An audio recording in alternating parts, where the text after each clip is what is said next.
The projector hummed quietly as the lights dimmed inside the Naval War College classroom in Newport, Rhode Island. The screen at the front flickered to life, casting a pale glow across the room, filled with young officers in crisp uniforms, notebooks open, pens poised. A grainy black and white photo appeared. A scorched airfield, littered with the twisted remains of dozens of aircraft. Smoke still curled in the air, frozen in time by the lens of a reconnaissance camera. It looked like the aftermath of a bombing raid. But that wasn't quite right. Commander Ellis paced slowly in front of the screen, hands clasped behind his back, letting the silence stretch. "This," he said finally, his voice calm but resonant, "is the northern airfield on Peleliu, taken on the morning of September 13th, 1944. A murmur rippled through the room. A few students recognized the name. Most didn't. 40 Japanese aircraft destroyed, Ellis continued. Fuel dumps gone, ammunition stores annihilated. 0 enemy sorties from this airfield on the day of the American invasion." He paused, then turned to face the class. "Now, here's the part that should concern you. This destruction wasn't the result of a coordinated strike, not a bombing squadron, not a task force. It was the work of one man, one aircraft, 8 minutes." He let the words hang. His orders were to take photographs, nothing more. Ellis scanned the room. "So, here's my question to you. If you were that pilot and you saw what he saw, 40 enemy aircraft on the ground, fueled, armed, ready to strike your brothers in arms, would you follow orders?" No one spoke. He clicked a button. The next slide appeared. A formal military portrait. A square-jawed man in his late 20s, dark eyes focused but quiet. A Navy flight cap sat slightly askew. The name at the bottom read, Major Robert Cowboy. Stout. Ellis's voice dropped slightly, tinged with something that felt close to reverence. "Let me tell you a story. He wasn't born to be a fighter pilot. Robert Stout grew up under the California sun, the son of a ranch hand and a school teacher. They lived outside Bakersfield, where the roads turned to dust and boys learned to ride before they could drive. He earned his nickname Cowboy, not for any swagger or bravado, but because he broke his first Mustang before he was 12 and never missed a county rodeo. Even then, he had a quiet intensity about him. He wasn't loud, he wasn't reckless, but when he set his mind on something, be it roping cattle or building engines, he didn't stop until it was done right. When war came, like it did for so many in 1941, he didn't hesitate. Pearl Harbor turned 1,000 quiet men into warriors, and Robert Stout was one of them.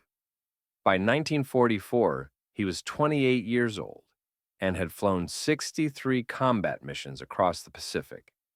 He'd seen Rabaul lit up like a Christmas tree under flak. He'd dodged Zeros over the Gilberts and laid down suppressing fire at Saipan. He'd been shot at, shot down once, and stitched back together with 8 inches of steel in his left thigh. But what haunted him, what sat heavy on his shoulders when no one was looking, was Tarawa. He'd flown cover that morning, circling above the transport ships as the first wave of Marines climbed into their Higgins boats. The water was calm, the sky was clear. But out of nowhere, 3 Japanese bombers had torn across the formation, strafing landing craft packed with men. One of the boats had exploded, just disappeared beneath a column of smoke and water. Stout had watched it happen, helpless, too far, too slow to intercept. Among the men lost, that day was Tommy Morales, his best friend from flight school. They'd trained together, drank together, survived Guadalcanal together. Stout never forgot. He flew every mission after that like it might keep another boat from exploding. He wasn't chasing medals or glory. He was chasing a chance to make sure Tarawa never happened again. So when he woke up aboard the USS Hornet on September 12, 1944, He didn't expect anything extraordinary. He was scheduled for a standard recon flight, fly out, photograph the northern airfield on Peleliu, return. Intelligence said it had been neutralized weeks ago, probably empty. A milk run.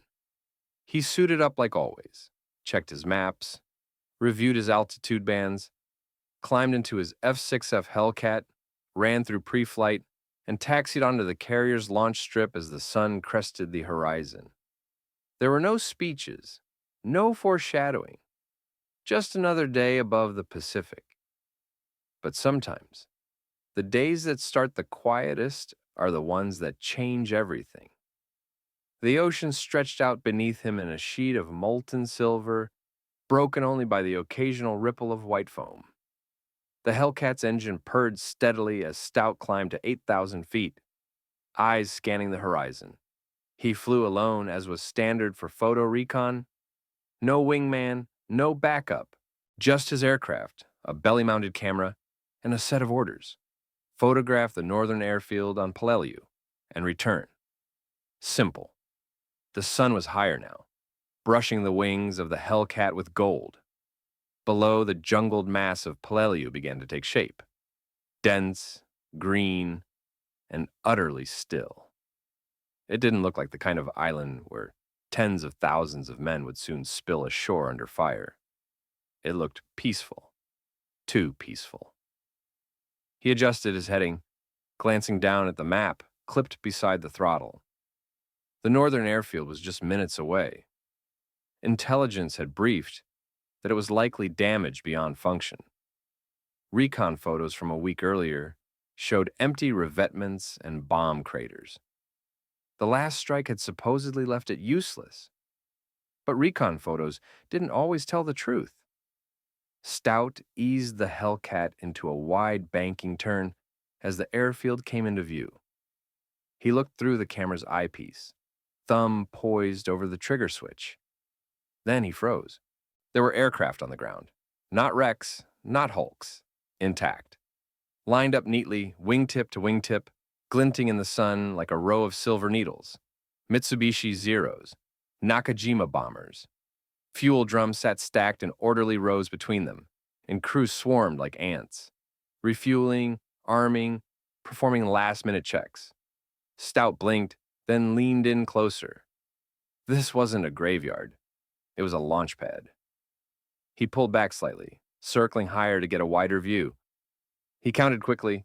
10, 20, 30, 40 aircraft, fully armed, fully fueled, ready to fly. And below, no sign they were expecting company, no AA fire, no scramble, just business as usual. His heart kicked against his ribs. He didn't need to guess what those aircraft were for. 3 days from now, 28,000 Marines would be hitting the beaches. The invasion fleet was already en route. These planes, these 40 Japanese aircraft, were positioned to strike as the ships arrived, to rip apart the landing craft before they touched sand, to turn the first wave of Marines into floating targets. He knew what air attacks did to beach landings. Tarawa had taught him that in blood. But this wasn't Tarawa. Not yet. He looked again. The aircraft were close together. Far too close. In their haste to prepare for launch, the Japanese had sacrificed spacing and safety. Worse, they'd stacked fuel drums among the planes, an invitation for disaster. He checked his ammo gauge. 6 50 caliber Browning machine guns. 400 rounds each. 2,400 rounds total. 12 seconds of fire. Not enough to destroy 40 planes individually. Not even close, but maybe enough to light a fuse. The recon camera clicked away, faithfully recording the scene. But Stout's mind was already racing far ahead of the film. Protocol was clear: observe, photograph, report. Let command decide how to respond. He knew the steps. Land back on the Hornet. File the report. Command evaluates. Strike package assembled. Bombers launched. Maybe 6 hours. Maybe 10. By then, the Japanese would have moved the planes, hidden them, or worse, launched them. He thought of the Marines boarding Higgins' boats that very moment. Young men with rifles and helmets, sitting shoulder to shoulder, unaware that above the jungle canopy, death was warming up its engines. He thought of Tommy Morales. He thought of fire. His knuckles tightened on the stick. This was not protocol. This was not his call, but it was his sky, his target, his decision. Stout took a long breath, staring at the airfield below. Every second he hesitated brought those aircraft closer to liftoff. If he dove now, he had the element of surprise. The ground crews weren't looking up. The AA guns weren't manned. The fuel was exposed. The planes were clustered. It was a gift wrapped in arrogance. One pass, maybe two, he'd probably die. That much was almost certain. Alone, no support against an airfield full of guns. But he could make it count. He could buy time, create chaos, set fire to their ambitions. He could save lives. Hundreds, maybe more. He shifted in his seat. For a moment, everything was still. His aircraft suspended in the sky, the war below caught in breathless silence. Then, with a flick of his wrist, he rolled the Hellcat onto its side and nosed it toward the jungle. The dive began. The air screamed past the canopy as Stout rolled the Hellcat into a sharp dive. The altimeter wound down fast. 7,000 feet, 6,000, 5,000. His heartbeat kept pace with the numbers, pounding in his ears, blending with the rising roar of the engine, pushed to the firewall. Below, the jungle rose toward him like a green ocean, thick and unforgiving. The airfield was a dark gash cut into the foliage, straight and narrow, lined with silver and smoke. He'd done dive runs before. He knew the drill. Pick your line, commit, trust your instincts. But this wasn't a bombing run with squad mates flanking him. This wasn't a mission cleared by command.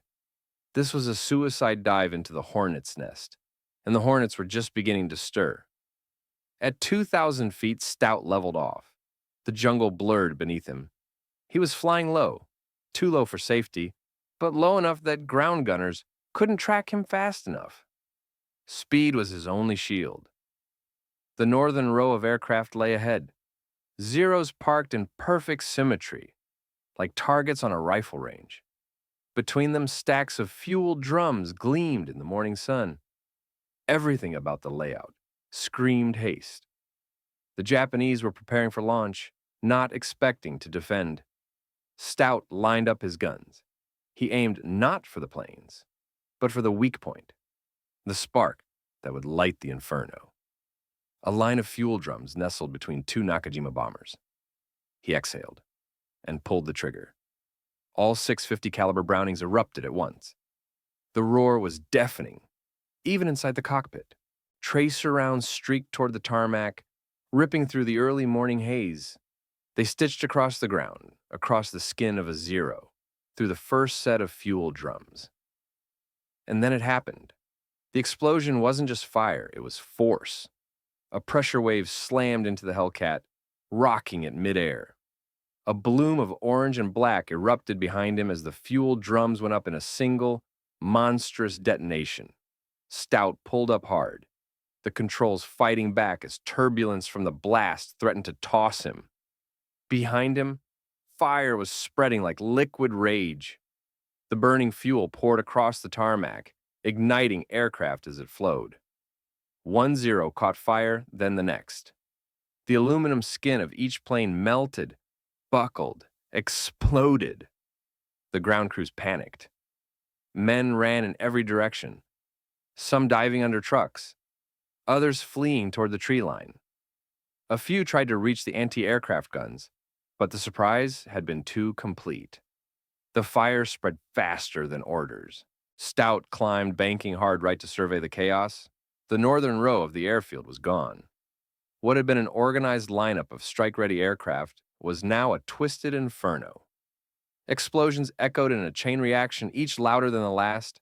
Fuel drums burst like popcorn kernels. Ammunition stores detonated in rippling clusters. A thick column of smoke rose into the sky, dark and furious. He hadn't expected it to work this well. but it was working. Still, this wasn't over. As he pulled into a wide arc over the jungle, a flash of movement caught his eye. South of the flames, near the other end of the airstrip, more aircraft sat, untouched, waiting, vulnerable. Another 20, maybe more.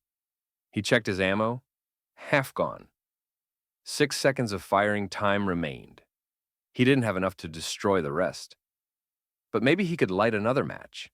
He leveled off again, preparing for a second run. He came in lower this time. The smoke from the northern row had begun to crawl across the airstrip, thick and oily, obscuring half the field. But the southern end was still visible, still intact, still dangerous. And now they were ready. From the tree line, the first burst of anti-aircraft fire erupted, a fan of tracers slicing through the air like red-hot claws. The gunners had scrambled into position. They were tracking him now, learning his angles, waiting for a pattern. Stout jinked left, then hard right, throwing the Hellcat into a zigzagging dance. The plane groaned in protest. One wrong move and he'd stall. One direct hit and he'd disintegrate. But he didn't flinch. He could see the targets ahead. Another fuel truck, idling beside a stack of crates, ammunition most likely. Beside it, 3 bombers parked nose to tail, their fuselages gleaming like tin toys under the morning sun. He leveled out just long enough to line up his shot, then squeezed the trigger. The remaining 50 cal rounds ripped through the air, tearing into the side of the fuel truck. For a split second, nothing happened, just shredded metal and smoke. Then the world ignited. The truck vanished in a fireball, and the explosion picked up a nearby Nakajima, like a rag doll, flipping it onto its back. The crates beside it exploded in secondary blasts, ammunition cooking off like firecrackers. The Hellcat was rocked by the shockwave again, but Stout held the stick firm. Debris peppered the underside of the plane. Flames rolled across the tarmac in oily waves, leaping from wing to wing like living things.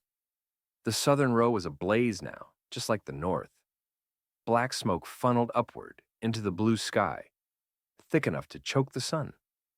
A column of destruction visible for miles, maybe even to the approaching invasion fleet. But the gunners had his number now. Another burst of flak tore past his left wing. Then another. Something slammed into the tail section. The Hellcat shuddered violently. Warning lights lit up on the instrument panel. Hydraulics, stabilizers, oil pressure. The stick pulled slightly left, like something was dragging against the air. He was hit. But the engine was still roaring. The wings were still level. And he checked the gauge. He was out of ammo. Every round fired, every second used. He didn't linger. There was nothing left to shoot, nothing left to prove. The airfield below was a furnace. Every plane engulfed, fuel dumps reduced to craters, personnel scattering like shadows. He pulled up into a steep climb, pushing for altitude, weaving through the last sprays of flak. More impacts thudded against the fuselage. Dull, metallic punches, but nothing fatal. Not yet. The smoke thinned as he climbed, the jungle falling away beneath him. The rising sun cast strange shadows across the landscape. Flames licking skyward, metal curling and melting on the ground. He was alive. Barely. And behind him, Peleliu's northern airfield no longer existed. The adrenaline didn't wear off right away. It never did. For the first few minutes, as Stout pulled the damaged Hellcat into a high arc, away from Peleliu, his hands stayed tight on the controls, his eyes flicking between gauges, smoke, and sky. The airfield behind him was still burning, an angry black pillar rising into the heavens, proof of what he had done, proof of what couldn't be undone. But once the coastline disappeared behind the jungle canopy, and there was nothing ahead but open water and a long flight back to the Hornet, the silence began to settle. Not actual silence. The engine still growled, and the wind still screamed across the canopy. But inside his head, a quiet crept in, a stillness. He didn't think of medals, didn't think of consequences. Not yet. He thought of the fire, the way it had leapt from plane to plane like it had a mind of its own. The way the Zero flipped upside down, swallowed in orange. The way the ground crews ran, their silhouettes caught in the flash of explosion after explosion. He'd seen enemy soldiers before, killed them too, but never like this. Never so one-sided. And yet, he knew what those planes would have done if they'd gotten airborne. He knew the cost they could have inflicted. On Higgins boats packed shoulder to shoulder, on transport ships too big to maneuver. He wasn't proud, but he wasn't sorry. Then a new problem made itself known.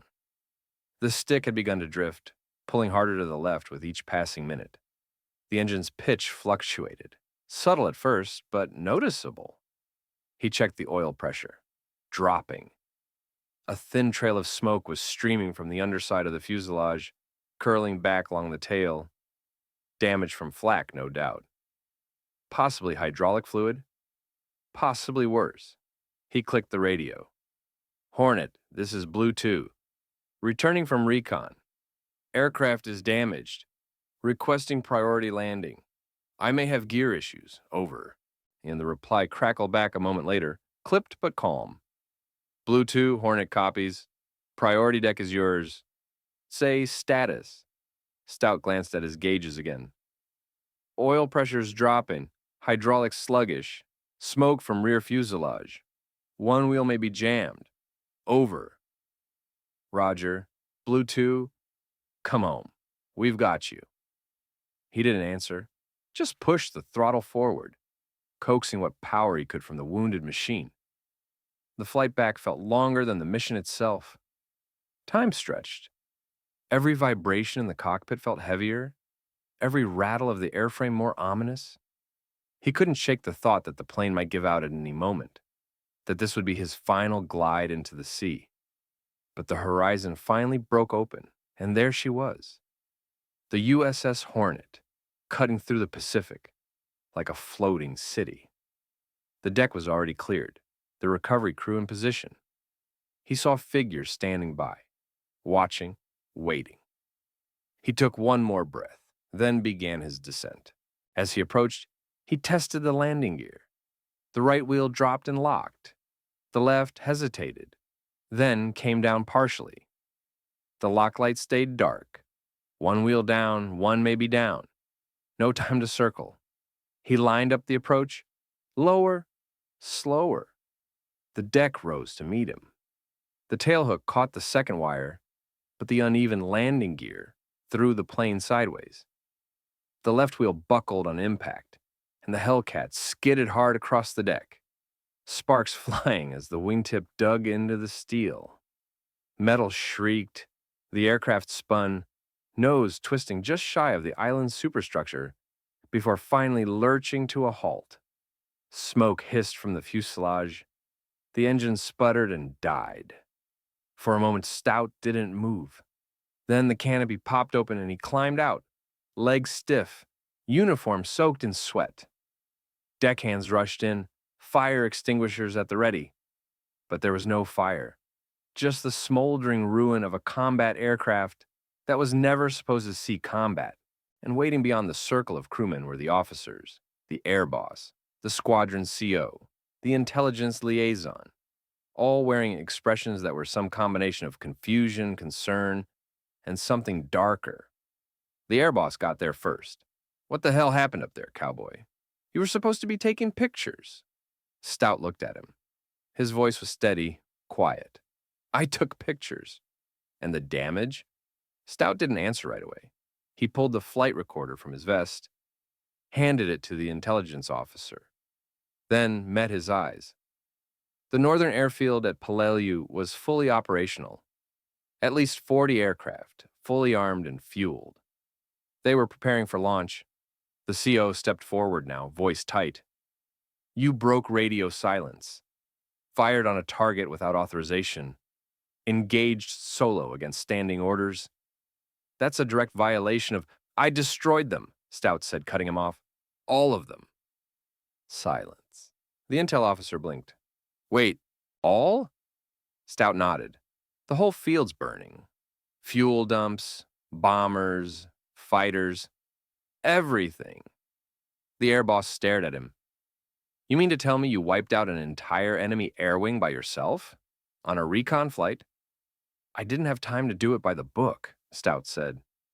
But the Marines will have air superiority when they land. That's what matters.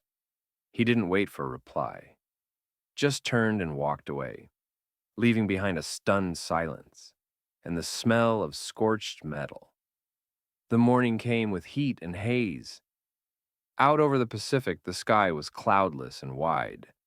But aboard the USS Hornet, the air inside the operations room was taut with silence. A new set of reconnaissance photos had just been developed, fresh off a flyover that morning. They were spread across the table, black and white, crisp and damning. One image showed the northern airfield at Peleliu, a sprawling smudge of devastation. Craters pocked the tarmac like a disease. Jagged black hulks, twisted wings, scorched engines were all that remained of the once orderly rows of Japanese aircraft. Fuel dumps were gone, reduced to blackened scars. A control tower was flattened. The southern end of the airfield looked like someone had tried to erase it with fire. The intelligence officer, a thin, bespectacled man named Rollins, held a photo up to the light. This is not the same field we had in our last report, he said almost to himself. No one answered. Across the table, the squadron commander, Commander Hale, folded his arms. Are we certain this is from this morning? He asked. Confirmed, Rollins replied. Taken less than 6 hours ago. Commander Hale glanced toward the window. Outside, sailors were working on what was left of Robert Stout's Hellcat. The plane looked like it had clawed its way out of hell. Shredded tail, one gear missing, black soot streaked along the fuselage. He turned back to the table. And that field was supposed to be neutralized last week. 2 bombing runs. No signs of activity in prior recon photos. Rollins laid down another photo. Side-by-side comparison. Last week's image showed a quiet, cratered airstrip. Today's showed absolute ruin. Rollins cleared his throat. We now estimate the Japanese had been using that week to rearm, bring in fresh aircraft from Bab el-Daoub, reinforce their air strength ahead of the invasion. Hale's brow furrowed. And Stout destroyed them before they could launch. Yes, sir. How many planes? 40, Rollins said. Give or take 1 or 2. But 40 is the conservative count. Someone let out a low whistle. At the far end of the room, the air boss finally spoke. He hadn't said much since yesterday, but his tone was clipped now. He broke orders, he said flatly. Let's not forget that. No one argued. He was right. Stout had been ordered to observe, not engage. Radio silence was standard for recon missions. He disobeyed direct protocol. Had his actions failed, had he been shot down or worse, compromised the operation, there would have been hell to pay. Rollins pushed his glasses up his nose. Yes, he broke orders. He tapped the photo. But what he destroyed was the largest single threat to the invasion fleet. Had those aircraft launched, the first wave of Marines would have been massacred before they touched sand. Hale leaned forward. Let's be clear. You're saying one pilot with one aircraft may have prevented hundreds of American casualties? Maybe more, Rollins replied. We estimate those planes would have launched in coordinated waves. Bombers, fighters. Our ships are en route now, stretched out, exposed. Landing craft filled with men. He let the silence speak for itself. Commander Hale didn't respond right away. His eyes lingered on the photographs, tracing the damage, the precision of destruction that no one had asked for, but everyone now depended on. The air boss folded his arms. I still want a formal report. He needs to answer for the violation. Agreed, Hale said. There has to be a record. But then he added quietly, and maybe a citation. That changed the room. No one smiled, no one cheered. It wasn't that kind of war, but they understood what had happened.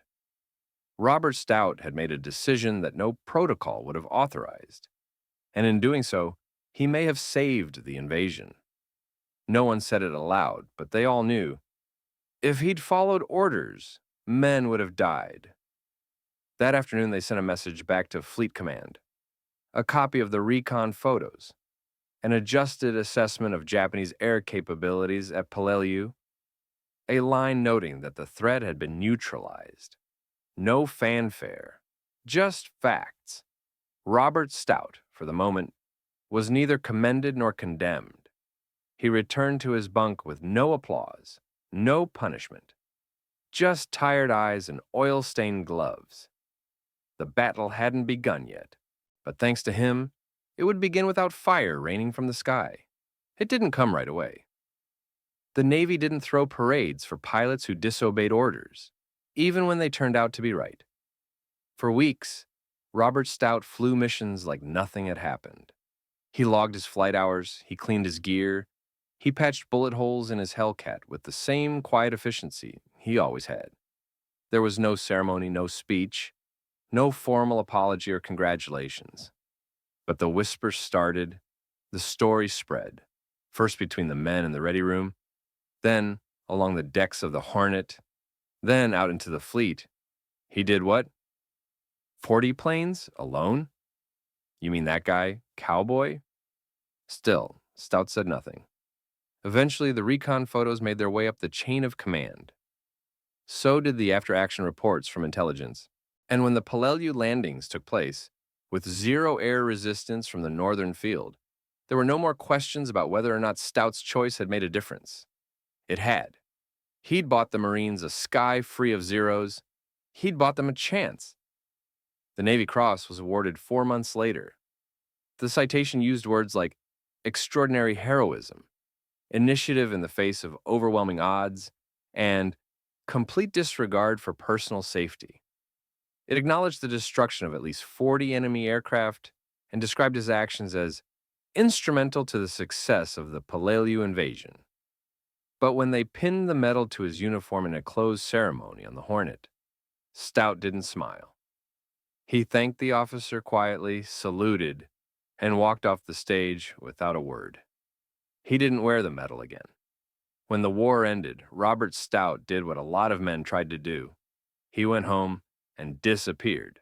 He returned to California, bought a small stretch of land outside Visalia, and opened a modest horse ranch, married late, had 2 sons, taught riding lessons to neighborhood kids, spent his mornings with coffee and the sound of saddle leather. To most who knew him, he was simply Mr. Stout, quiet, kind, private. He didn't talk about the war, didn't bring out the Navy Cross, didn't correct people when they assumed he'd done some flying in the Pacific. He let it lie. Even his sons growing up never knew the full story. They knew their father had served, that he'd flown a plane with teeth painted on the nose and a call sign that everyone seemed to remember with a kind of reverence. But the details, those stayed in the silence. It wasn't until 2005, when Robert Stout passed away at the age of 89, that the truth came out. He died peacefully in his sleep, surrounded by family. It was only in the weeks after the funeral, while sorting through a dusty footlocker tucked in the corner of his closet, that his eldest son, Mark, found it. A single manila envelope, yellowed with age, no markings, no stamps. Inside was a folded letter, typed, dated, never signed, never sent. It was addressed to the United States Navy Board of Conduct Review. It was a resignation, a letter of conscience. In it, Stout described the events of September 12, 1944, in language far different from the Navy Cross citation. He called it a necessary breach of trust. He admitted clearly and without excuse that he had violated standing orders, breached radio silence, and engaged without authorization. He wrote that he had no intention of seeking recognition, only to document his reasoning should it ever be questioned. But then came the part that stopped Mark cold. I do not know if I was right. I know only that in that moment, I could not bear the thought of sitting safely aboard a carrier while men died on a beach because I followed instructions. Perhaps I acted selfishly. Perhaps I mistook instinct for duty. But if doing what I believed was right means I must forfeit my place in this service, I accept that. I only ask that someone remember there were planes on that field, and they were ready to kill. The letter was unsigned, unsent, but the truth was in the paper, in the weight of words, never spoken aloud. Mark showed the letter to his brother, then to a military historian who had reached out after Stout's obituary ran. Eventually, the story was confirmed. Through mission logs, Navy archives, and the original recon photos preserved in the National Archives. And so, decades later, Robert Cowboy Stout's full legacy began to take shape. Not just as a pilot who destroyed 40 enemy planes, not just as a man who earned the Navy Cross, but as a man who chose, in a moment no one saw coming, to carry the weight of his own judgment, knowing it might cost him everything. The photograph was still on the screen, black and white, grainy, quiet. 40 aircraft, or what remained of them, scattered across a burned-out airfield like toys left too close to a bonfire. The runway was cracked and cratered, buildings collapsed inward, fuel tanks nothing more than charred rings on the earth. The classroom was silent. Commander Ellis stood beside the projector, arms crossed behind his back, letting the weight of the image settle into the room. He didn't speak right away.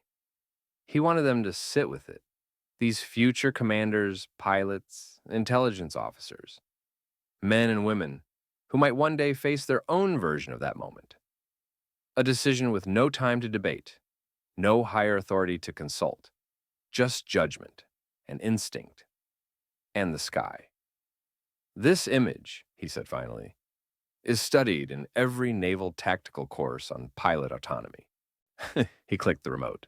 The next slide appeared.